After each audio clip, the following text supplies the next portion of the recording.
কি অবস্থা ছোট্ট বন্ধুরা? আজকে চলে এসেছি তোমাদের সামনে নতুন ভিডিও নিয়ে, নতুন প্ল্যাটফর্মে এবং নতুন উদ্যমে। সেটা হচ্ছে গিয়ে রসায়নের জন্য তোমাদের হচ্ছে একটা ডেডিকেটেড চ্যানেল, প্ল্যাটফর্ম বা হচ্ছে কর্মযোগ্য বলতে পারো। সেটা হচ্ছে ব্রেকিং কেমিস্ট্রি। যেহেতু এখন অ্যাডমিশন চলে এসেছে, বিশেষ করে 24 ব্যাচদের জন্য, তো আমাদের সামনের বেশ কয়েক মাসের আয়োজন হবে হচ্ছে অ্যাডমিশন নির্ভর কিছু কন্টেন্ট নিয়ে। তো চলো আজকের এপিসোড 1-এ আমরা কি দেখব, সেটা হচ্ছে অ্যাসিড ক্ষার প্রশমন বিক্রিয়ার যে গাণিতিক সমস্যাগুলো আছে সেগুলো। যেরকম দেখো, এই সূত্রটা হচ্ছে তোমরা জানো, বা ফর্মুলা বা শর্টকাট যেটাই বলো, সেটা হচ্ছে অ্যাসিড ক্ষার পূর্ণ প্রশমন বিক্রিয়ার শর্টকাট। এখানে কিন্তু এই কথাটা খুবই ইম্পর্টেন্ট। সেটা কি? পূর্ণ প্রশমন বিক্রিয়ার শর্টকাট। সেটা হচ্ছে অ্যাসিড থেকে আগত এইচ প্লাস আয়নের মোল সংখ্যা আর হচ্ছে ক্ষার থেকে আগত হাইড্রোক্সাইড আয়নের মোল সংখ্যা কি হবে? ইকুয়াল হবে যখন পূর্ণ প্রশমন হয় বা কমপ্লিট নিউট্রালাইজেশন হয়। এটাকেই আমরা অন্যভাবে লিখি, সেটা হচ্ছে এটা mole number into equivalent number, mole সংখ্যা ইনটু তুল্য সংখ্যা। কার? সেটা হচ্ছে অ্যাসিডের। আর দ্রবণে তো কখনো একটা অ্যাসিড থাকে না, একাধিক অ্যাসিড থাকতে পারে। এই জন্য হচ্ছে আমরা কি ইউজ করলাম, সেটা হচ্ছে সামেশন সিম্বলটা ইউজ করলাম।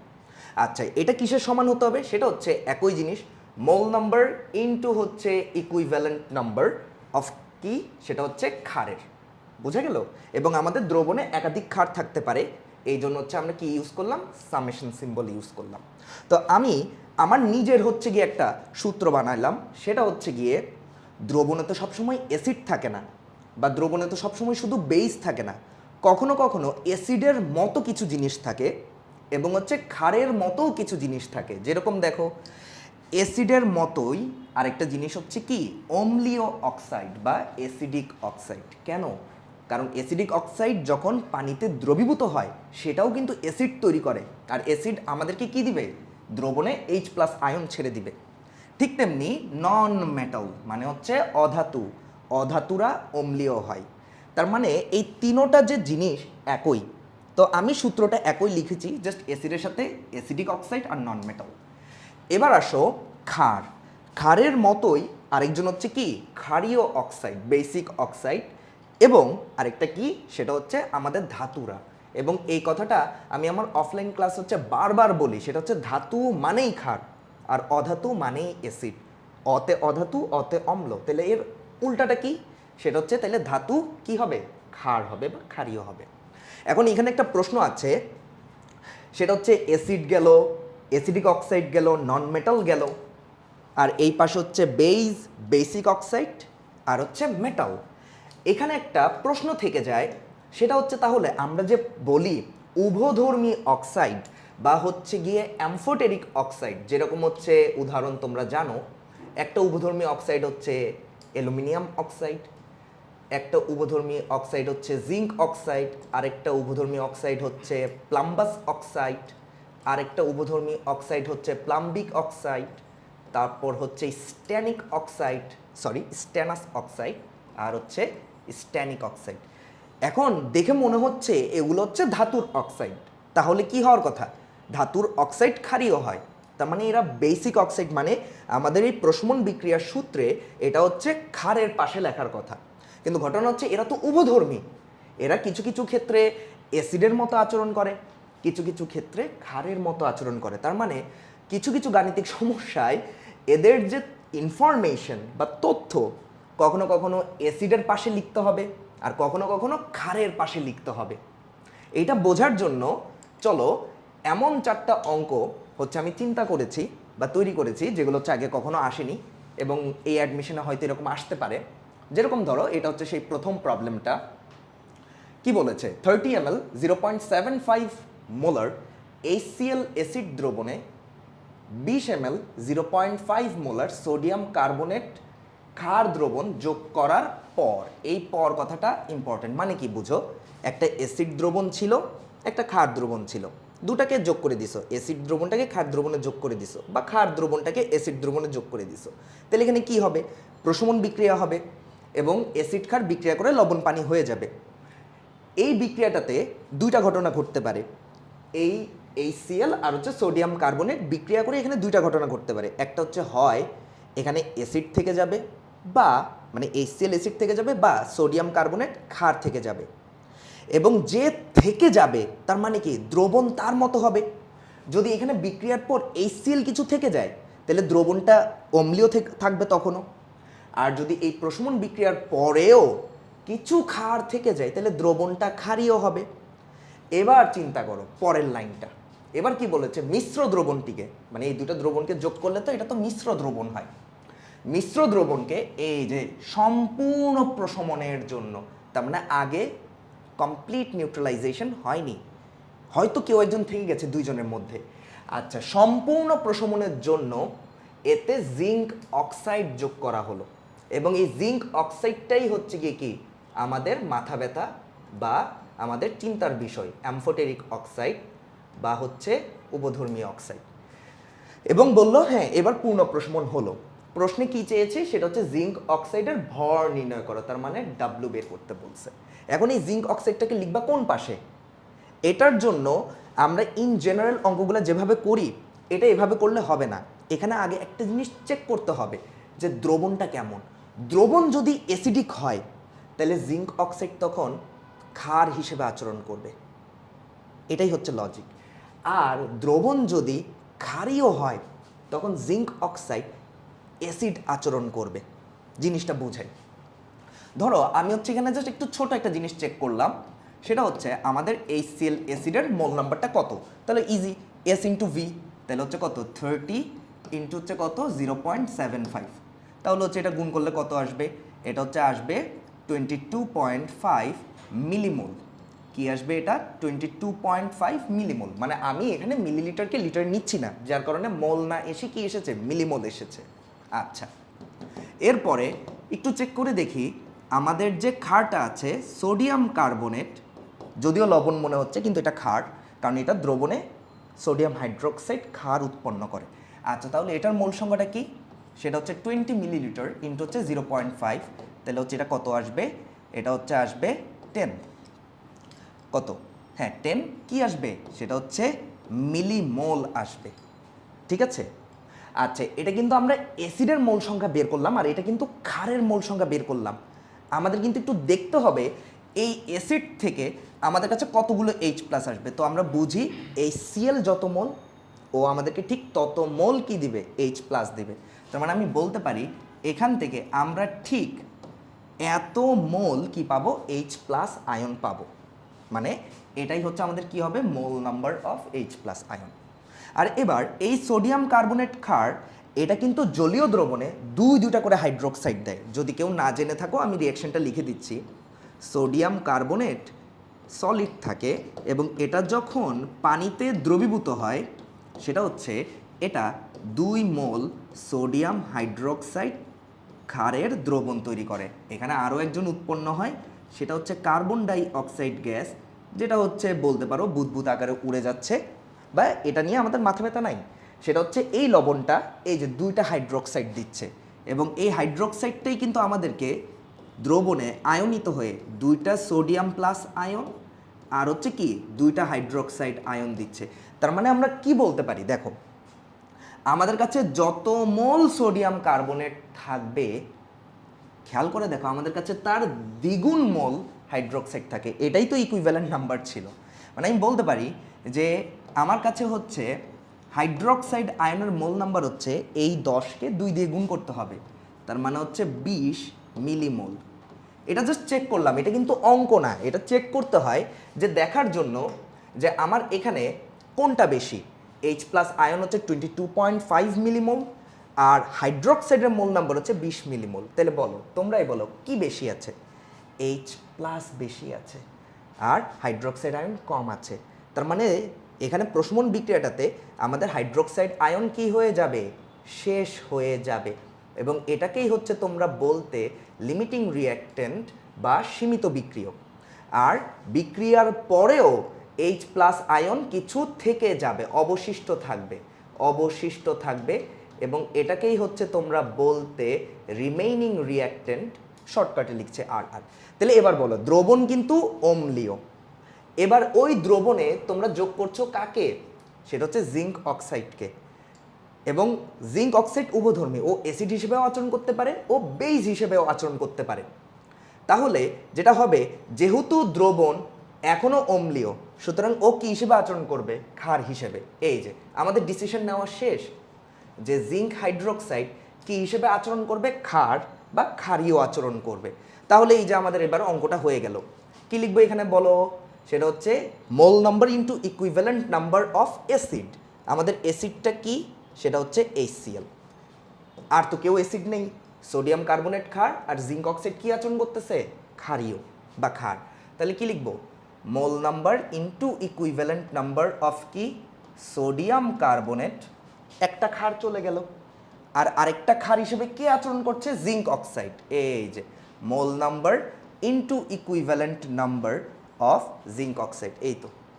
এখন হচ্ছে অঙ্কটা কিভাবে করব? হ্যাঁ, এখন তোমাদের এখানে একটু হচ্ছে গিয়ে চিন্তায় ফেলবে, সেটা হচ্ছে এই জিঙ্ক অক্সাইডের ইকুইভ্যালেন্ট নাম্বারটা কি। তো একটু বলি, জিঙ্ক অক্সাইড যেহেতু এখন ক্ষার হিসেবে আচরণ করতে হবে, জিঙ্ক অক্সাইড যেহেতু দ্রবণে দিচ্ছ, দ্রবণে তো যথেষ্ট পরিমাণে পানি আছে, তাহলে জিঙ্ক অক্সাইড পানির সাথে বিক্রিয়া করে জিঙ্ক হাইড্রোক্সাইড ক্ষার উৎপন্ন করে। আর এই জিঙ্ক হাইড্রোক্সাইড ক্ষার আমাদের দ্রবণে কি দিবে? দুইটা হাইড্রোক্সাইড আয়ন দিবে। এই যে দুইটা হাইড্রোক্সাইড আয়ন, তার মানে আমরা জিঙ্ক অক্সাইডের ইকুইভ্যালেন্ট নাম্বার বুঝি, তুল্য সংখ্যা 2 হবে। তাহলে এই যে অঙ্কটা করে ফেলো। তাহলে এক কাজ করি, এটাকে কি লেখা যায়? Mole number into equivalent number of zinc oxide. আর এই পাশে কি লেখা যায়? সেটা হচ্ছে mole number into equivalent number of sodium carbonate. আচ্ছা, লিখি সোডিয়াম কার্বনেট। তোমরা যারা বোঝার অলরেডি আশা করি বুঝে গেছো। আর এক কাজ করি, অল্পতে লিখি, সেটা হচ্ছে এই ইকুইভ্যালেন্ট নাম্বারটা জিঙ্ক অক্সাইডের এদিকে ভাগ হবে, মোল নাম্বারটাকে হচ্ছে আমরা ভেঙে W/M লিখব। কেন? কারণ আমাদের কাছে ভর চাইছে। আর জিঙ্ক অক্সাইডের M বা মোলার ভর এই পাশে গুণ হবে। দেখি, হ্যাঁ, এভাবে অ্যাডমিশনে কিন্তু তোমাদেরকে জাম্প করতে পারতে হবে। তাহলে জিঙ্ক অক্সাইডের ডাব্লুটা হচ্ছে গিয়ে অনেকটা হচ্ছে এরকম, mole number into equivalent number of sodium carbonate minus mole number into equivalent number of HCl divided by equivalent number of zinc oxide. এবং এই পুরোটাকে হচ্ছে আমরা সিম্পলি গুণ করব কি দিয়ে? সেটা হচ্ছে molar mass of zinc oxide. এই তো, ভ্যালুগুলো বসালেই আশা করি আমাদের অঙ্কটা কি হয়ে যাবে। বা এটা যদি তোমরা বলো যে করে দেন, ঠিক আছে, করে দেওয়া যাবে। তাহলে কি করতে হবে? সেটা হচ্ছে সোডিয়াম কার্বনেটের মোল নাম্বার। তাহলে কি লিখবো? হ্যাঁ, এখানে কিন্তু একটু প্রবলেম আছে। এবার কিন্তু তোমরা আসলেই অঙ্ক করছো। আমি এখানে মানে আলসেমি করে বা ধরো চালাকি বলতে পারো যে অ্যান্সারগুলোকে মিলিমোলে রেখেছিলাম। এখানে কিন্তু মিলিমোলে রাখা যাবে না, এখানে মোলে নিতে হবে। তার মানে এখানে কিন্তু আসলেই হচ্ছে ওই যে আয়তনকে 1000 দিয়ে ভাগটা করতেই হবে এখন, এবং এখানেও এই 30কে 1000 দিয়ে ভাগ দিয়ে লিটারে নিয়ে যেতেই হবে। তাহলে এখানে কি হবে? এখানে জায়গা হবে না। তাহলে হচ্ছে যেটা করা যায় সেটা হচ্ছে এখানটায় লিখি, ফাইন। তাহলে কি করা যাবে সেটা হচ্ছে এখানে লিখি। তাহলে হচ্ছে ডাব্লিউ অফ জিঙ্ক অক্সাইড হচ্ছে গিয়ে মোল নাম্বার অফ সোডিয়াম কার্বনেট, তার মানে হচ্ছে 20 ইন্টু হচ্ছে 0.5। এই যে 1000 দিয়ে ভাগটা এবার দিতেই হবে। আর সোডিয়াম কার্বনেটের ইকুইভ্যালেন্ট নাম্বার কত? ওই যে দেখো, দ্রবণে 2টা হাইড্রোক্সাইড দিচ্ছে, তার মানে হচ্ছে ইন্টু 2। সোডিয়াম কার্বনেট শেষ। আচ্ছা, এবার কি? Minus mole number of HCl কত? 30 ইন্টু হচ্ছে 0.75। এই যে 1000 দিয়ে ভাগ দিতেই হবে, ইন্টু কত? HCl কত? ইকুইভ্যালেন্ট নাম্বার 1, কারণ একটাই H প্লাস দেয়। আচ্ছা, এরপর কত? ডিভাইডেড বাই হচ্ছে কি equivalent number of zinc oxide, যেটা কত? 2। আর এই পুরো জিনিসটাকে হচ্ছে গুণ দিব কি দিয়ে? সেটা হচ্ছে জিঙ্ক অক্সাইডের মোলার ম্যাস দিয়ে। মনে মনে হিসাব করো, জিঙ্ক হচ্ছে 65.4 আর অক্সিজেন কত? 16। যোগ করলে কত হয়? 81.4। এবং অ্যান্সারটা কিসে আসবে? গ্রামে আসবে। তো তোমরা হিসাব করে দেখবে এবং দেখবে অ্যান্সারটা এটা আসে কিনা। 101 0.75 গ্রাম। এটা তার মানে এটাকে পূর্ণ প্রশমনের জন্য এত গ্রাম কি জিঙ্ক অক্সাইড হলেই চলবে। এবার চলো অনুরূপ অঙ্কই, একই অঙ্ক, জাস্ট এখানে আমি দুষ্টামি করে 20 ml এর জায়গায় হচ্ছে 40 ml দিয়েছি। কেন করেছি সেটা দেখাই। চলো নেক্সট অঙ্কে, একই অঙ্ক একই ইনফরমেশন। এই যে সোডিয়াম কার্বনেটের পরিমাণটা এখন একটু বাড়িয়ে দিয়েছি। আশা করি বুঝতে পারছো কেন, কারণ আমি হচ্ছে এবার ক্ষারটাকে একটু বেশি করতে চাই, তাহলে দ্রবণ ক্ষারীয় হবে আর জিঙ্ক অক্সাইড তখন অ্যাসিডের মতো আচরণ করতে বাধ্য হবে। আচ্ছা, যে তারপরেও দেখি, চেক করে দেখি, তাহলে হচ্ছে এখানে আমি ওই আগের অঙ্কের মতোই লিখে ফেলি, মোল নাম্বার অফ HCl হিসাব করে দেখো। HCl এর তো ইনফরমেশন তো সেম, তাই না? সেম ইনফরমেশন, তাহলে হচ্ছে আমি বলে দিতে পারি যে ও মুছে ফেলেছি। আচ্ছা, তাহলে HCl এর মোল নাম্বার জন্য কত এসেছিল? 22.5 মিলিমোল। এবং তাহলে বলতে পারো এখান থেকে H প্লাসের মোল নাম্বারও কত, সেটা হচ্ছে 22.5 মিলিমোল। ওকে, তাহলে এটা গেল। এবার দেখো সোডিয়াম কার্বনেটের মোল নাম্বারটা কত, সেটা হচ্ছে সোডিয়াম কার্বনেটের মোল নাম্বারটা হচ্ছে, তাহলে মনে মনে হিসাব করো জাস্ট কত, মানে আগে যা এসেছিল কত এসেছিল 10 মিলিমোল। তোমরা নিজেরাই হিসাব করে দেখো, 40 × 0.5, তার মানে হচ্ছে এখন কত আসবে, এটা আসবে হচ্ছে 20 মিলিমোল। মানে আমি জাস্ট মোলে হিসাব না করে মিলিমোলে হিসাব করছি। ঠিক আছে, আর সোডিয়াম কার্বনেট চিন্তা করো আমাদেরকে কত মোল হাইড্রোক্সাইড দিবে। খেয়াল করে দেখো, সোডিয়াম কার্বনেট কিন্তু জলীয় দ্রবণে দ্বিগুণ পরিমাণ কি দিত, হাইড্রোক্সাইড দিত। তার মানে যত মোল সোডিয়াম কার্বনেট তার দ্বিগুণ মোল হাইড্রোক্সাইড, তার মানে হচ্ছে 20 × 2 কত হবে, 40 মিলিমোল আমাদের কাছে হাইড্রোক্সাইড আছে। এবার নিজেই বলো, এবার কিন্তু দেখো সম্পর্ক ঘুরে গেছে। এবার আমাদের অ্যাসিড থেকে আসা H প্লাস হচ্ছে কম, মানে লিমিটিং রিঅ্যাক্ট্যান্ট, আর ক্ষার থেকে আসা হাইড্রোক্সাইড আয়ন হচ্ছে বেশি, তার মানে অবশিষ্ট বিক্রিয়ক বা রিমেইনিং রিঅ্যাক্ট্যান্ট। তার মানে ওই সেম দেখো, HCl অ্যাসিডটার সাথে সোডিয়াম কার্বনেট দ্রবণ যোগ করেছো, যোগ করার পর এই যে মিশ্রণ, তাহলে এখানে কি আমাদের ক্ষারটা থেকে যাচ্ছে। এবার বলল মিশ্র দ্রবণটিকে সম্পূর্ণ প্রশমনের জন্য ওই সেম জিঙ্ক অক্সাইড যোগ করেছো, কিন্তু জিঙ্ক অক্সাইড তো উভধর্মী, ও অ্যাসিড ক্ষার দুটোই আচরণ করতে পারে। এবার বলো জিঙ্ক অক্সাইডকে এবার অবশ্যই যদি প্রশমন বা প্রশমিত হতে চায় তাহলে কি করতে হবে, আমার ক্ষার থেকে গেছে, তাহলে জিঙ্ক অক্সাইডকে হতে হবে অ্যাসিড। এখন এখানে হচ্ছে সমস্যাটা হবে, কারণ তোমরা জিঙ্ক অক্সাইডের অ্যাসিডকে কখনোই দেখোনি। তো এটা নিয়ে জাস্ট একটু বলে নিই, সেম ঘটনাই ঘটবে। জিঙ্ক অক্সাইডকে যখন এই দ্রবণে তোমরা দিবা, জিঙ্ক অক্সাইড তো কঠিন পদার্থ, এটা যখন পানি পাবে, তো ধাতু সব সময় পানিতে দ্রবীভূত করলে হাইড্রোক্সাইডই উৎপন্ন করে। তার মানে তোমরা এখানে জিঙ্ক হাইড্রোক্সাইডকেই পাবে। এখন তোমরা বলবে কি অবস্থা, মানে এখানেও জিঙ্ক হাইড্রোক্সাইড ছিল যেটা ক্ষার এবং ক্ষার হবার কথা, আর এখানেও জিঙ্ক হাইড্রোক্সাইড হচ্ছে ক্ষার, কিন্তু আমরা বলছি এই অঙ্কে এখন জিঙ্ক অক্সাইডকে অ্যাসিডের মতো আচরণ করতে হবে বা অ্যাসিডিক অক্সাইডের মতো আচরণ করতে হবে, যদিও অ্যামফোটেরিক অক্সাইড। এখন বলবা তাহলে অ্যাসিড তো দেখছি না, আমি তো দেখছি এটা ক্ষার। এটাকে একটু মনে মনে গুছাও, জাস্ট মনে মনে গুছাও। এখানে হাইড্রোজেন 2টা H2, জিঙ্ক, আর হচ্ছে অক্সিজেন 2টা, এই যে H2ZnO2। এটাই হচ্ছে গিয়ে জিঙ্ক অক্সাইডকে যখন পানিতে দ্রবীভূত করা হয় এবং যদি অ্যাসিড তৈরি করে, অ্যাসিডটা দেখতে এরকম হয়, এবং এটার নামই হচ্ছে গিয়ে তোমাদের জিঙ্কিক অ্যাসিড। খেয়াল করে দেখো, জিঙ্ক থেকে জিঙ্কিক অ্যাসিড। এখন প্রবলেম হচ্ছে এই জিঙ্ক অক্সাইডের ইকুইভ্যালেন্ট নাম্বার কি হবে। খেয়াল করে দেখো, আগেরটাতে তোমরা ইজিলি বলে দিয়েছিলে যে জিঙ্ক হাইড্রোক্সাইড দ্রবণে হচ্ছে 2টা করে হাইড্রোক্সাইড দিবে, এই জন্য জিঙ্ক অক্সাইডের এই যে ইকুইভ্যালেন্ট নাম্বারটা খেয়াল করে দেখো তোমরা কত বসিয়েছিলে, 2 বসিয়েছিলে। এখন যখন অ্যাসিড, এখন তোমরা কত বসাবে খেয়াল করে দেখো, ইজি, যে জিঙ্ক, এই যে জিঙ্কিক অ্যাসিড ও সিম্পলি 2টা H+ আয়ন ডোনেট করে, আর বাকিটা এই যে ZnO2 যদিও এগুলো দরকার নেই, আমাদের এখানে দরকার হচ্ছে এই অংশটা, যে হ্যাঁ জিঙ্কিক অ্যাসিড 2টা H+ ডোনেট করছে, তার মানে অ্যাসিড হিসেবেও জিঙ্ক অক্সাইডের ইকুইভ্যালেন্ট নাম্বার 2। এখন আশা করি তোমরা এই অঙ্কটা করতে পারবে। তারপরে হচ্ছে বলে দিই এখানে কি লিখবে, এই পাশে লিখবে হচ্ছে, এবার কিন্তু অ্যাসিড কয়টা হয়ে গেল, দুইটা, HClO অ্যাসিড, জিঙ্ক অক্সাইডও অ্যাসিড। তার মানে তোমরা এটা লিখবে এবার, মোল number into equivalent number of HCl acid plus mole number into equivalent number of zinc oxide. এখন যদি কেউ জিঙ্ক অক্সাইড না লিখে, বলবা যে এটা তো অক্সাইড, যদি অ্যাসিড লিখতে চাও ওই যে জিঙ্কিক অ্যাসিড লিখে দাও, কোনো সমস্যা নেই।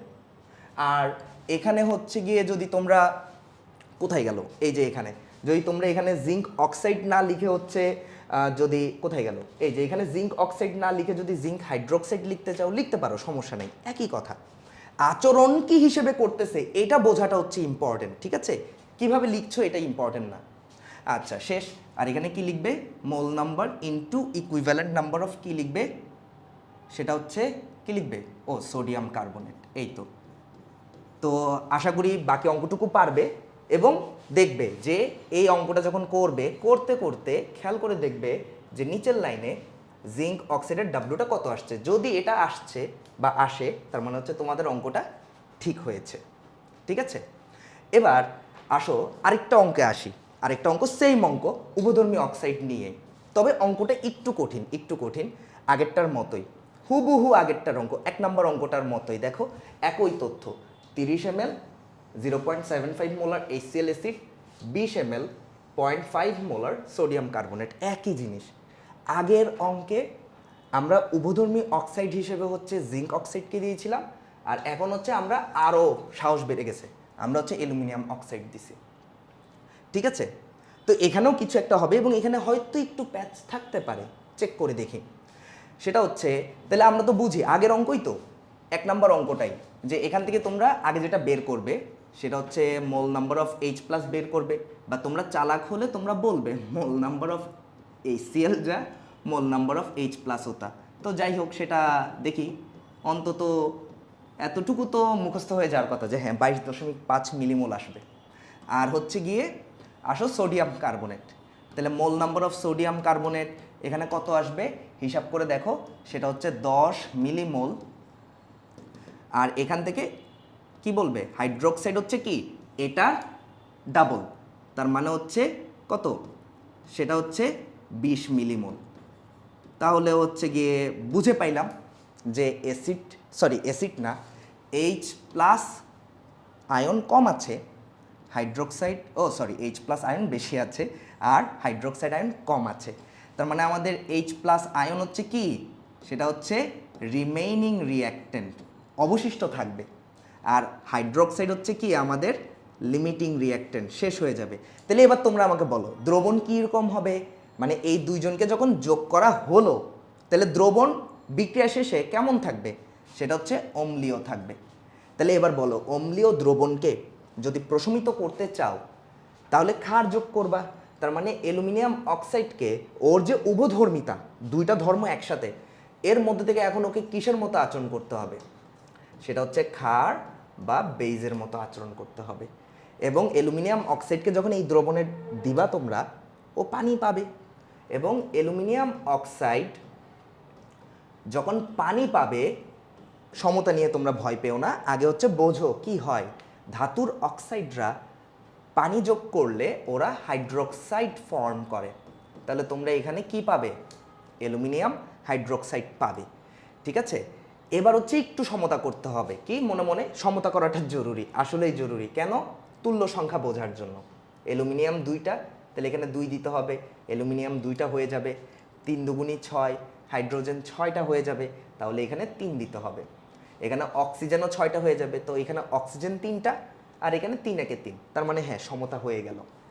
এবার সমতা হয়ে যাওয়ার পর এবার খেয়াল করো, আমাদের কাছে কিন্তু দ্রবণে অ্যালুমিনিয়াম হাইড্রোক্সাইড উৎপন্ন হয়েছে কিন্তু 2 মোল বা 2টা অণু, এবং এটা দ্রবণে আয়নিত হয়ে 2টা অ্যালুমিনিয়াম 3+ আয়ন দেবে, যেটা নিয়ে আমাদের কোনো মাথা ব্যথা নেই। এটা অংশটা নিয়ে আমাদের মাথা ব্যথা নেই, মাথা ব্যথা বাকি অংশটা নিয়ে। যে হাইড্রোক্সাইড আয়ন আমরা কয়টা পাবো, সেটা হচ্ছে গিয়ে 6টা। তার মানে ক্ষার হিসেবে অ্যালুমিনিয়াম অক্সাইডের তুল্য সংখ্যা কত, 6। এবার তাইলে বলো, এবার অঙ্ক শেষ, তাহলে বলো অ্যাসিড হবে একদিকে আর ক্ষার হবে আরেক দিকে। ক্ষার কয়জন, 2জন, সোডিয়াম কার্বনেট আর হচ্ছে অ্যালুমিনিয়াম অক্সাইডও ক্ষার। তাহলে আশা করি হচ্ছে বুঝতে পারছো কি লিখবে, mole number into equivalent number of HCl is equals to mole number into equivalent number of sodium carbonate, এই যে ক্ষারের সাথে ক্ষারের মতো যে আছে তাকে যোগ করছি, মোল number into equivalent number of. হ্যাঁ, এখন যদি কেউ চাও অ্যালুমিনিয়াম অক্সাইড লিখতে লিখো, আর কেউ যদি বলো যে না ভাইয়া অ্যালুমিনিয়াম অক্সাইডটা তো অ্যালুমিনিয়াম হাইড্রোক্সাইড হয়ে গেছে, লিখি, হ্যাঁ লিখো, কোনো সমস্যা নেই। তবে আমি যেটা দেওয়া সেটাই লিখছি। এবং অ্যালুমিনিয়াম অক্সাইডের ইম্পর্টেন্টটা কিন্তু হচ্ছে ইকুইভ্যালেন্ট নাম্বারটা 6, ঠিক আছে? এই যে এইখানে এইটা হচ্ছে ইম্পর্টেন্ট, বাকি সবগুলোই তোমরা বুঝতে পারছো। আর এইখানে এই যে অ্যালুমিনিয়াম অক্সাইডের যে মোল নাম্বার, এখান থেকে আশা করি তোমরা ডাব্লিউ অফ অ্যালুমিনিয়াম অক্সাইড বের করতে পারবে। এখন আমি একটা প্রশ্নের উত্তর দিয়ে দিই, সেটা হচ্ছে অ্যালুমিনিয়াম হাইড্রোক্সাইড লিখলে কী সমস্যা? তখন যেটা হবে, এখানে যদি তোমরা অ্যালুমিনিয়াম হাইড্রোক্সাইড লিখো না, তখন যেটা হবে তোমরা কিন্তু মোল নাম্বার অ্যালুমিনিয়াম হাইড্রোক্সাইডের পাবে। হ্যাঁ, এই যে এখানে অ্যালুমিনিয়াম অক্সাইডের জায়গায় অ্যালুমিনিয়াম হাইড্রোক্সাইডের তোমরা মোল নাম্বার, তখন ডাব্লুটা অ্যালুমিনিয়াম হাইড্রোক্সাইডের পাবে। তো ওই কনফিউশনে না যাওয়ার জন্য এই জন্যই বলছি, প্রশ্নে যেটা দেওয়া সেটাই লিখে দাও, আর মনে মনে বুঝে নাও যে এই জিনিসটা যা, এই জিনিসটাও কি তা, বা এই জিনিসটাও কি তা, এটা মনে রাখো। হ্যাঁ, আচ্ছা, এবার আসো নেক্সট অঙ্কটাই, সেম অঙ্ক আবারও। ওই যে এখন হচ্ছে ক্ষারের পরিমাণটা বেশি, এবং এটাই হচ্ছে সব থেকে ইম্পর্টেন্ট। এখানে হচ্ছে ক্ষারটা বেশি, অ্যাসিডটা কম, ঠিক আছে? তাহলে বুঝো এই অ্যাসিড ক্ষারের বিক্রিয়া থেকে কি হবে, অ্যাসিড শেষ হয়ে যাবে আর ক্ষার থেকে যাবে।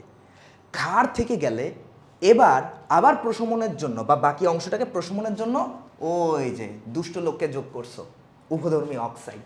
তাহলে এবার বলো, আমাদের অ্যালুমিনিয়াম অক্সাইড এখন কি হিসেবে আচরণ করতে বাধ্য হবে? যেহেতু এখন ক্ষার বেশি বা ক্ষার থেকে গিয়েছে, তার মানে এখন ওকে অ্যাসিড হিসেবে আচরণ করতে হবে, বা অ্যাসিডিক মানে অম্লীয় আচরণ করতে হবে।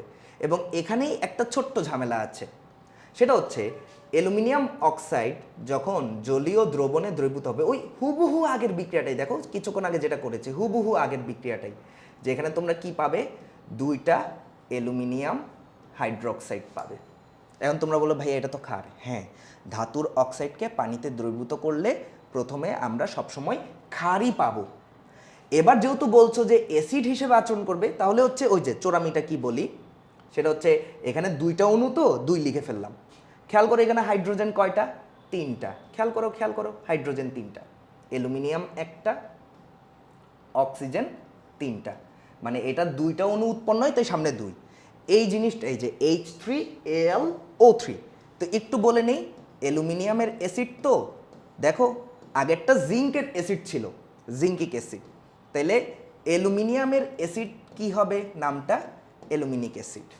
এবং এখানে প্রবলেমটা হচ্ছে, সবই হলুদ কালি দিয়ে লিখছি, এটা তো ঠিক না, একটু কালারটা চেঞ্জ করি, সেটা হচ্ছে খেয়াল করো, এখন এখানে তোমাদের মনে হবে এই অংশটার মধ্যে দেখো খালি H3Al O3, এটা দেখে তোমাদের মনে হবে এই অ্যাসিডটা বোধ হয় তিনটা H+ ডোনেট করে। তাহলে দুইটা অণু, 3 দুগুণী 6, তার মানে 6টা H+ দান করবে, তার মানে ইকুইভ্যালেন্ট নাম্বার কত হবে, 6 হবে। এখানেই একটু ভুল হচ্ছে, এবং এখানেই বেসিকটা, মানে নর্মালি এই অঙ্কে তো একটা বেসিক আছে, তারপরেও এখানে আরও একটা এক্সট্রা এডিশন, আরও একটা বেসিক আছে, সেটা হচ্ছে এই যে অ্যালুমিনিক অ্যাসিড, ও 3টা H+ ডোনেট করে বা ডোনেট করার সামর্থ্য আছে, ডোনেট করবে এটা বলছি না, ডোনেট করার সামর্থ্য আছে। তো যেসব অ্যাসিড 3টা H+ বা 3টার বেশি H+ বা প্রোটন ডোনেট করতে পারে, তাদেরকে আমরা অর্থ অ্যাসিড বলি। কি বলি, অর্থ অ্যাসিড বলি, ORTHO, অর্থ অ্যাসিড বলি। হ্যাঁ, এটা তোমরা একটু বই পড়লে জানতে পারবা।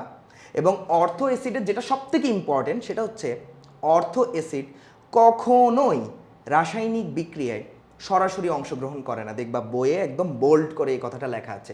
তার মানে এই অ্যাসিডটাকে যেরকম তোমরা সরাসরি আয়নিত করতা বা করতে চাচ্ছিলা, মানে হয়তো এটাকে আয়নিত করলে 6H+ লিখতে, ওই যে 3 দুগুণী 6, 6টা H+, আর হচ্ছে দুইটা কি এই আয়ন AlO3 কি মাইনাস, সরি 3- হবে, তাহলে এরকম এটা করতে চাইতা, এটা করতে পারবা না। কেন, এই অ্যাসিডটাকে তোমরা সরাসরি আয়নিত করে ফেলছো। কিন্তু যেহেতু এটা একটা অর্থো অ্যাসিড, ইভেন ফসফরিক অ্যাসিড তোমাদের খুবই পরিচিত H3PO4, এটাও অর্থো অ্যাসিড, কারণ ওইও কী করে 3টা H+ ডোনেট করে। 3টা বা 3টার বেশি H+ যারা ডোনেট করে তারা অর্থো অ্যাসিড, এবং তারা সরাসরি রাসায়নিক বিক্রিয়ায় অংশগ্রহণ করে না। তাহলে এখন তোমাদের প্রশ্ন, তাইলে ভাইয়া তারা রাসায়নিক বিক্রিয়ায় কীভাবে অংশগ্রহণ করে? তো নিয়মটা হচ্ছে অর্থো অ্যাসিড যেটা করে সেটা হচ্ছে গিয়ে, আর একটু দূরে লিখি, এখানে লিখি, সেটা হচ্ছে এই যে আমাদের অর্থো অ্যালুমিনিক অ্যাসিড, ও যেটা করে ও নিজের থেকে একটা পানির অণুকে হচ্ছে সরিয়ে ফেলে, একটা পানির অণুকে অপসারণ করে জাস্ট নিজের থেকে। তাহলে এবার বলো, মানে এই অণুটা, এই অর্থো অ্যাসিডের অণু থেকে একটা পানি চলে গিয়েছে, নিরুদিত হয়েছে, চলে গিয়েছে, তাহলে হাইড্রোজেন এখানে কয়টা থাকে? একটা, আর অ্যালুমিনিয়াম একটা, 3টা অক্সিজেন থেকে একটা চলে গিয়েছে, তার মানে 2টা অক্সিজেন থাকে। এটা অর্থো অ্যালুমিনিক অ্যাসিড। এই যে যেহেতু অর্থো অ্যাসিড, নামে শুরুতে অর্থ লিখতে হয়, অর্থো অ্যালুমিনিক অ্যাসিড। আর অর্থো অ্যালুমিনিক অ্যাসিড থেকে যখন একটা পানি অপসারিত হয় জাস্ট বের হয়ে যায়, এটা হচ্ছে গিয়ে মেটা অ্যালুমিনিক অ্যাসিড। ইংরেজিতে লিখি, একই কথা বাংলাতেও লেখা যাবে মেটা অ্যালুমিনিক অ্যাসিড। মেটা, এই যে মেটা। এখন এখানে লাভটা কি? মেটা অ্যাসিড সরাসরি রাসায়নিক বিক্রিয়ায় অংশগ্রহণ করে, মানে এই যে আমরা যে H+ যে দান করতে চাচ্ছিলাম সরাসরি, এটা অর্থো অ্যালুমিনিক অ্যাসিড করবে না, কিন্তু মেটা অ্যালুমিনিক অ্যাসিড করবে। তাহলে চিন্তা করো এখানে, সেটা হচ্ছে গিয়ে এটা না নেই, সেটা হচ্ছে এটাই নেই। আচ্ছা, আমাদের কিন্তু অর্থো অ্যালুমিনিক অ্যাসিড ছিল 2টা, এই যে দুইটা, তাহলে এখানে একটা মনে মনে 2 দিলাম, তাহলে 2টা অর্থো অ্যালুমিনিক অ্যাসিড থেকে একটা করে 2টা পানি সরাইতে হবে, আর হচ্ছে আমরা 2টা মেটা অ্যালুমিনিক অ্যাসিড পাবো। আর এই 2টা মেটা অ্যালুমিনিক অ্যাসিড রাসায়নিক বিক্রিয়ায় সরাসরি অংশগ্রহণ করবে। মানে এই যে আগে একটারটা লিখি, তাইলেই বুঝতে পারবা, এই যে এই হাইড্রোজেনটাকে H+ হিসেবে দান করে দিচ্ছে। আর যদিও বাকিটা নিয়ে আমাদের মাথা ব্যথা নাই, এটা যদিও অ্যালুমিনেট আয়ন, অ্যানায়নটাকে নিয়ে তোমাদের মাথা ব্যথা করার দরকার নেই।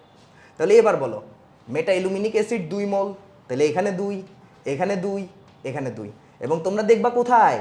এখানে দেখো, এখানেই হচ্ছে মজা। ছিল অ্যালুমিনিয়াম অক্সাইড, পানি যোগ করার পর হলো ক্ষার, আচরণ করবে অ্যাসিডের মতো। তো ঠিক আছে, জিনিসটাকে ভেঙে চুরে অ্যাসিডের মতো করে লিখলাম, এবং যতগুলো হাইড্রোজেন দেখছো ততগুলো ডোনেট হচ্ছে না, যেহেতু অর্থো অ্যাসিড। আগে পানি সরাইতে হবে, পানি সরাইয়ে আমরা মেটা অ্যাসিডে কনভার্ট করলাম, দেন মেটা অ্যাসিড যে কয়টা H+ ডোনেট করছে 2টা, এটা হচ্ছে অ্যালুমিনিয়াম অক্সাইডের অ্যাসিড হিসেবে তুল্য সংখ্যা। এই জায়গাটায় যে ভুলে 6 বসাবে তার অঙ্কটা হবে না, এটা 2। এবং বাকিটা আশা করি বুঝতে পারছো, আমি জাস্ট লিখে দেই। তাহলে এবার আমাদের অ্যাসিড কয়টা হয়ে গেল? 2টা। একটা হচ্ছে HCl নিজেই, আরেকটা কি অ্যালুমিনিয়াম অক্সাইড অ্যাসিড হিসেবে আচরণ করবে। তার মানে এখানে হচ্ছে আমরা লিখব mole number into equivalent number of HCl acid, আর কি mole number into equivalent number of aluminium oxide. Acid জাতীয় জিনিসগুলো একদিকে, আর এই পাশে হচ্ছে ক্ষারটা, mole number into equivalent number of sodium carbonate. শুধু লাস্ট একটা কথা বলে দেই, এখানে ইকুইভ্যালেন্ট নাম্বারটা 2, ঠিক আছে? ওই যে ওইটাই বলতে চাচ্ছি, 2। তাহলে আশা করি বাকিটা তোমরা পারবে। আজকের ভিডিওটা এই পর্যন্তই, এবং সামনে এরকম ভিডিও আরও আসতে থাকবে। এবং যেহেতু এটা এই নতুন উদ্যমের বা নতুন কর্মযজ্ঞের প্রথম ভিডিও, তো তোমরা তোমাদের বন্ধুদের সাথে শেয়ার করবে আরও বেশি বেশি করে। আল্লাহ হাফেজ।